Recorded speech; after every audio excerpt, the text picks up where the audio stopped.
Hello ಸ್ನೇಹಿತರೆ, ಸಪ್ತಪದಿ ಧಾರಾವಾಹಿಯ ಇಂದಿನ ಸಂಚಿಕೆಯಲ್ಲಿ ನೋಡುವುದಾದರೆ ಕಲ್ಯಾಣ್ ಕನಕ ಜೊತೆ ಮಾತಾಡ್ತಾ ಇರ್ತಾನೆ. ಸರಿ ಆಂಟಿ, ನಾನು ಆಮೇಲೆ ಮಾಡ್ತೀನಿ ಅಂತ ಹಿಟ್ಬಿಡ್ತಾನೆ ಕಲ್ಯಾಣ್. ಈ ಕಡೆ ರಾಜ್ ಅಯ್ಯೋ ನೋವು ಅಂತ ಮಲ್ಕೊಂಡಿರ್ತಾನೆ. ಅದೇ ಟೈಮಲ್ಲಿ ಕಾವ್ಯ ಮತ್ತೆ ಅಪ್ಪು ಇಬ್ರು ಬಂದು ಹೊಡ್ತಾ ಬಿದ್ದಿರೋ ಜಾಗಕ್ಕೆ ಸ್ವಲ್ಪ ಶಾಖ ಕೊಡೋದಿಕ್ಕೆ ನೀರು ಮತ್ತೆ ಬಟ್ಟೆ ಎತ್ಕೊಂಡು ಬಂದಿರ್ತಾಳೆ. ಅದನ್ನ ಅವಳು ಶಾಖ ಕೊಡ್ತಾ ಇರ್ತಾಳೆ ಒಂಚೂರು. ಅದಕ್ಕೆ ಯಪ್ಪ ಅಯ್ಯೋ ಅಂತ ಎಲ್ಲ ಬಡ್ಕೊತಾ ಇರ್ತಾನೆ. ಏನಾಗಲ್ಲ ಇರಿ ಬಾವ ಅಂತ ಹೇಳ್ತಾ ಇರ್ತಾಳೆ ಅಪ್ಪು. ಇಲ್ಲಿ ನನಗೆ ಗೊತ್ತಾಗ್ತಾ ಇರೋದು ನಿನಗಲ್ಲ ಅಂತ ಎಲ್ಲ ಪಾಪ ಹೇಳ್ತಾ ಇರ್ತಾನೆ. ಅಕ್ಕ ಇವ್ರಿಗೆಲ್ಲ ಹಿಂಗೆ ಹೇಳೋದು ಅರ್ಥ ಆಗಲ್ಲ ಅಕ್ಕ, ಸೀದಾ ಹಂಗೆ ಆ ಬಟ್ಟೆನೇ ಇಡಬೇಡ, ಡೈರೆಕ್ಟಾಗಿ ಹಂಗೆ ಬಿಸಿ ಇಡಕ್ಕ ಅಂತ ಹೇಳ್ತಾ ಇರ್ತಾಳೆ ಅಪ್ಪು. ಇದು ಅವಾಗಿನ ಮ್ಯಾಜಿಕ್ಕು. ಈ ಥರ ಹೊಡ್ತಾ ಬಿದ್ದಿದ ತಕ್ಷಣ ಹಿಂಗೆ ಇಟ್ಟರೆ ಬೇಗ ನೋವು ಕಮ್ಮಿ ಆಗುತ್ತೆ ಕಣ್ರಿ ಅಂತ ಹೇಳ್ತಾ ಇರ್ತಾಳೆ. ಅದೇ ಟೈಮಲ್ಲಿ ಕನಕ ಮತ್ತೆ ಮೀನಾಕ್ಷಿ ಇಬ್ರು ಬರ್ತಾರೆ. ಏನಾಯ್ತು ಕವ್ಯ, ಯಾಕೇನಾಯ್ತು ಅಂತ ಅಳಿಯಂದ್ರಿಗೆ ಅಂತ ಕೇಳ್ತಾ ಇರ್ತಾಳೆ ಮೀನಾಕ್ಷಿ. ಇಲ್ಲ ದೊಡ್ಡಮ್ಮ, ಅವ್ರಿಗೆ ನೋವಿದೆಯಲ್ಲ ಅದಕ್ಕೆ ಅವರು ಆ ಥರ ಕಿಚ್ಕೊತಾ ಇದ್ದಾರೆ ಅಂತ ಹೇಳ್ತಾ ಇರ್ತಾಳೆ. ಅಯ್ಯೋ ನನ್ಗೆ ಅಳಿಯನ್ಗೆ ಎಂಥ ಪರಿಸ್ಥಿತಿ ಬಂದಿದ್ಯಪ್ಪ, ಚೆನ್ನಾಗಿ ಇಲ್ಲಿ ನಮ್ಮ ಮನೇಲಿ ನಡ್ಕೊಂಡಿದ್ದಿದ್ರೆ ಎಷ್ಟು ಚೆನ್ನಾಗಿರೋದು. ಇವಾಗ ಮಂಚದ ಮೇಲೆ ಮಲ್ಕೊಂಡಿದ್ದಾರೆ, ತುಂಬ ಬೇಜಾರಾಗ್ತಿದೆ ಅಂತ ಅನ್ಕೊತಾ ಇರ್ತಾಳೆ ಮೀನಾಕ್ಷಿ. ಈ ಕಡೆ ಕನಕ, ನಾನು ನಿಮಗೆ ಏನೇನೋ ಮಾಡಿ ತಿನ್ಸೋಣ, ನಿಮಗೆಲ್ಲ ಚೆನ್ನಾಗಿ ನೋಡ್ಕೋಬೇಕು ಅಂತ ಅನ್ಕೊತಿದ್ದೆ ಅಳಿಯಂದ್ರೆ, ಏನು ಅಳಿಯಂದ್ರೆ ಈ ಥರ ಆಗೋಗ್ಬಿಟ್ಟಿದೆ ಅಂತ ಹೇಳ್ತಾ ಇರ್ತಾಳೆ ಕನಕ.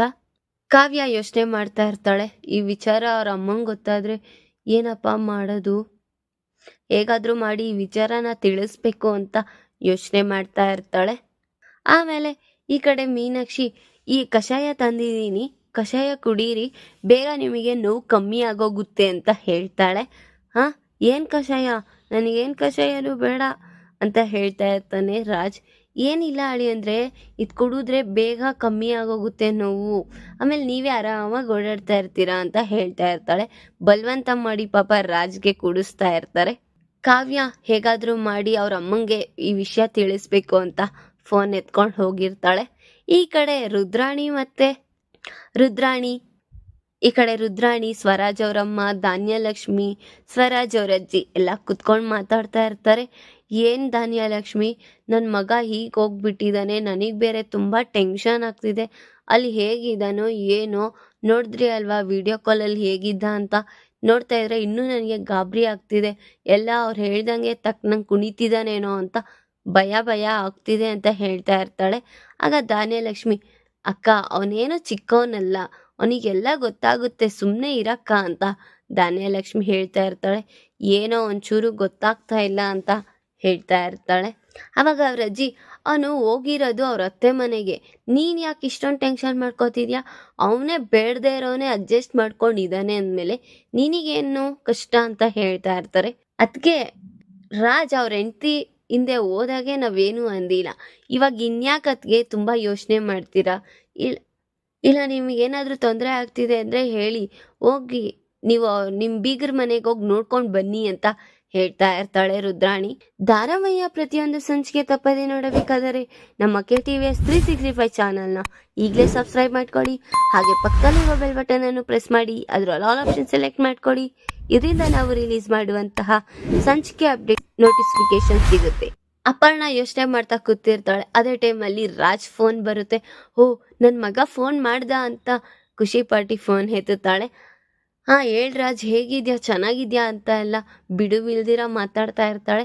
ಅವಾಗ ಕಾವ್ಯ ಹೇಳ್ತಾಳೆ, ಹಲೋ ನಾನು ಕಾವ್ಯ ಮಾತಾಡ್ತಿರೋದು ಅಂತ. ಹಾಂ, ಅವನ ಫೋನು ನಿನ್ನ ಹತ್ರ ಹೇಗೆ ಬಂತು, ನೀನು ಯಾಕೆ ನನ್ನ ಹತ್ರ ಮಾತಾಡ್ತಿದ್ಯಾ ಅಂತ ಹೇಳ್ತಾ ಇರ್ತಾಳೆ.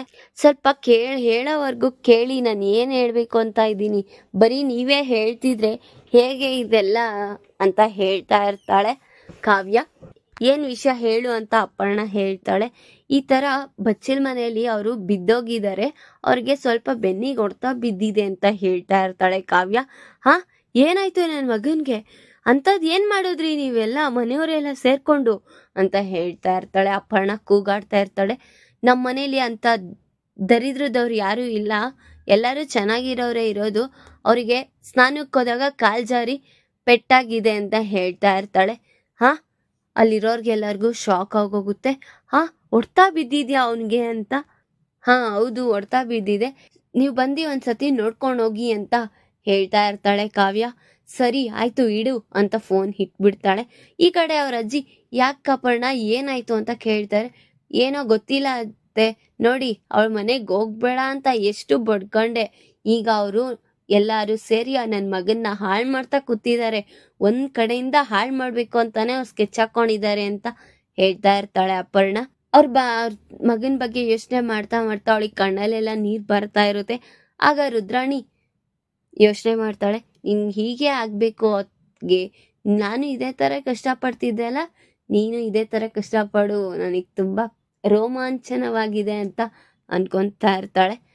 ಇವಾಗ ಅದಕ್ಕೆ ಅವ್ರ ಅಜ್ಜಿ ಹೇಳ್ತಾರೆ, ಹೋಗು ನೋಡ್ಕೊಂಡ್ ಬಾ ಏನಾಗುತ್ತೆ ಅಂತ ಹೇಳ್ತಾ. ಏನು, ನಾನು ಅವ್ರ ಮನೆಗೆ ಹೋಗದ? ನೋವೇ, ನಾನು ಹೋಗೋದೇ ಇಲ್ಲ ಅಂತ ಹೇಳ್ತಾ ಇರ್ತಾಳೆ. ಆಗ ಧಾನ್ಯಲಕ್ಷ್ಮಿ, ಅಕ್ಕ ಅಲ್ಲಿರೋದು ರಾಜ್, ನೀನ್ ಸೊಸೆ, ನೀನ್ ಹೋಗ್ಲೇಬೇಕು, ಏನೂ ಮಾಡಕ್ಕಾಗಲ್ಲ ಅಂತ ಹೇಳ್ತಾ ಇರ್ತಾಳೆ. ಹೋಗ್ಲೇಬೇಕಾಗುತ್ತಾ, ಸರಿ ಇನ್ನೇನ್ ಮಾಡಕ್ಕಾಗುತ್ತೆ ನಡಿ ಅಂತ ಹೋಗ್ತೀನಿ ಅಂತ ಹೊರಡ್ತಾ ಇರ್ತಾಳೆ ಕೋಪದಿಂದ. ಈ ಕಡೆ ರುದ್ರಾಣಿ ಸುಮ್ನೆ ಹಾಗೆ ನಿಂತ್ಕೊಂಡಿರ್ತಾಳೆ. ರುದ್ರಾಣಿ ಅವ್ರ ಅಮ್ಮ ಹೇಳ್ತಾರೆ, ಅವಳು ತುಂಬಾ ಕೋಪದಲ್ಲಿದ್ದಾಳೆ, ಮತ್ತೆ ಏನಾದ್ರೂ ಎಡ್ಬಿಡಂಗಿ ತರ ಕೆಲಸ ಮಾಡ್ಬಿಡ್ತಾಳೆ, ಹೋಗು, ಅವಳಿಗೆ ತುಂಬಾ ಕೋಪದಲ್ಲಿದ್ದಾಳೆ, ಮತ್ತೆ ಏನಾದ್ರೂ ಮಾಡ್ಬಿಡ್ತಾಳೆ ಅವಳು, ನೀನು ಹೋಗು ಜೊತೆಗೆ ಅಂತ ರುದ್ರಾಣಿನ ಕಳಿಸ್ತಾರೆ. ಈ ಕಡೆ ಸ್ವಪ್ನ ಬರ್ತಾ ಇದ್ದಾಳೆ ಮನೆ ಹತ್ತತ್ರನೇ. ಏನಾದ್ರೂ ಆಗ್ಲಿ, ನಾನು ಇವತ್ತು ನಮ್ಮ ಮನೆಗೆ ರೀಚ್ ಆಗ್ಬೇಕು, ನಮ್ಮ ಅಮ್ಮನ ಜೊತೆ ನಾನು ಮಾತಾಡ್ಬೇಕು ಅಂತ. ಏನ್ ಮಾಡೋದು, ಫಸ್ಟ್ ನಮ್ಮ ಅಮ್ಮಂಗೆ ಕಾಲ್ ಮಾಡ್ಬಿಟ್ಟು ಆಮೇಲೆ ನನ್ನ ಮನೆಗೆ ಹೋಗ್ಲಾ? ಅಯ್ಯೋ ಬೇಡ ಬೇಡ, ಕಾಲ್ ಮಾಡಿದ್ರೆ ಅಲ್ಲಿ ಪಕ್ಕದಲ್ಲೇ ಕಾವ್ಯ ಇದ್ದಾಳೆ, ಏನಾದ್ರೂ ಹೇಳಿ ಮತ್ತೆ ನಮ್ಮ ಅಮ್ಮಂಗೆ ನನ್ನ ಮೇಲೆ ದ್ವೇಷ ಬರೋ ತರ ಮತ್ತೆ ಮಾತಾಡ್ತಾ ಇರ್ತಾಳೆ, ಬೇಡವೇ ಬೇಡ, ಡೈರೆಕ್ಟ್ ಆಗಿ ಹೋಗೋದೇ ಬೆಸ್ಟು ಅಂತ ಹೋಗ್ತಾ ಇರ್ತಾಳೆ. ಈ ಕಡೆ ರಾಜ್ಗೆ ಪಾಪ ಸೊಳ್ಳೆಗಳೆಲ್ಲ ಕಚ್ತಾ ಇರುತ್ತೆ.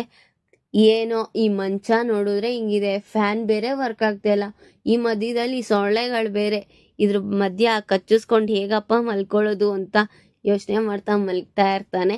ಅವಾಗ ಅಪ್ಪು ಬಂದು ಪಾಪ ಸೊಳ್ಳೆ ಪರದೆ ಕಟ್ತಾ ಇರ್ತಾಳೆ. ಅದನ್ನ ನೋಡಿ, ಏನು ನೀನೇನು ನನ್ನ ಹುಲಿ ಅನ್ಕೊಂಡಿದ್ಯಾ, ಸಿಂಹ ಅನ್ಕೊಂಡಿದ್ಯಾ, ಮೃಗ ಅನ್ಕೊಂಡಿದ್ಯಾ, ಈ ತರ ಬಂದಿ ಮಾಡ್ತಾ ಇದೆಯಲ್ಲ ಅಂತ ಹೇಳ್ತಾ ಇರ್ತಾನೆ. ನಾನು ಏನು ಇಲ್ಲ ಬಾವ, ನಿಮ್ಗೆ ಪಾಪ ಸೊಳ್ಳೆಗಳು ಕಚ್ತಿದೆಯಲ್ಲ ಅಂತ ಹಾಕ್ತಾ ಇದ್ದೀನಿ ಅಂತ. ಏನು ಬೇಡ, ನನಗೆ ಇದನ್ನ ನೋಡಿದ್ರೆ ಬಂದಿ ಆಗಿರೋ ತರ ಇದೆ, ಬಂದಿ ಆಗಿರೋ ಫೀಲ್ ತರ ಬರ್ತಿದೆ, ಏನು ಬೇಡ, ನಾನು ತಡ್ಕೋತೀನಿ, ಇವೆಲ್ಲ ತೆಗೆದ್ಬಿಡು ಅಂತ ಪಾಪ ಕೂಗ್ಕೋತಾ ಇರ್ತಾನೆ. ಸರಿ ಅಂದ್ಬಿಟ್ಟು ಅವಳು ಬೇಜಾರಾಗಿ ಎಲ್ಲ ಪರ್ದೆನೆಲ್ಲ ತೆಗೆದ್ಬಿಡ್ತಾಳೆ. ಈ ಕಡೆ ಕನಕ ಕೇಳ್ತಾಳೆ, ಯಾಕಮ್ಮ ಎತ್ಕೊಂಡ್ ಬರ್ತಾ ಇದೀಯ ವಾಪಸ್ಸು ಅಂತ. ಅಲ್ಲಿ ನಮ್ಮ ಬಾವಾಗೆ ತುಂಬಾ ಬೇಜಾರಾಗ್ತಿದ್ಯಂತೆ, ಇದ್ರೆ ಯಾರೋ ನನ್ನ ಕಟ್ಟಾಕಿರೋ ತರ, ಬೋನ್ ಒಳಗೆ ಇರೋ ತರ ಫೀಲ್ ಬರ್ತಿದ್ಯಂತೆ, ಅದಕ್ಕೆ ತೆಗೆದ್ಬಿಡು ಅಂತ ಹೇಳಿದ್ರು ಬಾವ ಅಂತ ಹೇಳ್ತಾ ಇರ್ತಾಳೆ.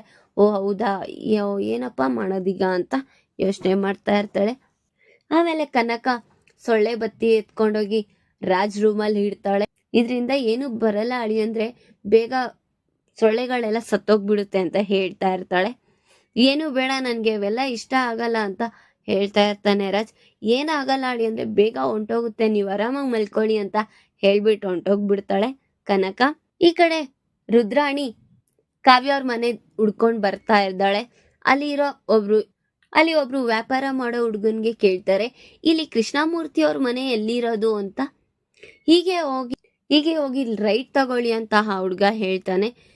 ಈ ಕಡೆ ಕಾವ್ಯ ಬಂದ್ ನೋಡ್ತಾಳೆ, ರೂಮ್ ಎಲ್ಲ ಹೊಗೆ ತುಂಬ್ಕೊಂಡು ಹೋಗಿರುತ್ತೆ. ಏನ್ರಿ ಇದು ಹೊಗೆ ಅಂತ ಹೇಳ್ತಾ ಇರ್ತಾಳೆ. ನಿಮ್ಮಮ್ಮ ಬಂದು ಈ ತರ ಮಾಡೋಗಿರೋದ್ ಕೆಲ್ಸ ಅಂತ ಹೇಳ್ತಾ ಇರ್ತಾನೆ. ಹಾ, ಅಂತದ್ದೇನ್ ಮಾಡಿದ್ರು?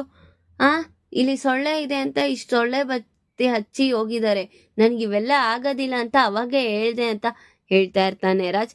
ಹೊಗೆ ಎಲ್ಲ ತುಂಬ್ಕೊಂಡ್ಬಿಟ್ಟಿದೆ, ನಿಮಗಾಗಲ್ವಲ್ಲ, ಸರಿ ಬನ್ನಿ ಹೊರ್ಗಡೆನೆ ರೆಸ್ಟ್ ಮಾಡಿ ಅಂತ ಹೇಳ್ತಾ ಇರ್ತಾಳೆ. ಸರಿ ಅಂತ ಅವನೇ ಎದ್ದೊಳ್ತಾ ಇರ್ತಾನೆ.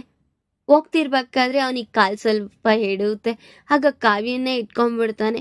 ನೀನೇನು ನನ್ನ ಇಟ್ಕೊಳ್ಳೋದೇನು ಬೇಕಾಗಿಲ್ಲ, ನಾನೇ ನಿನ್ನ ಇಟ್ಕೊಂಡು ನಾನು ಹೋಗ್ತೀನಿ ಅಂತ ಹೇಳ್ತಾ ಹೊರಡ್ತಾ ಇರ್ತಾನೆ.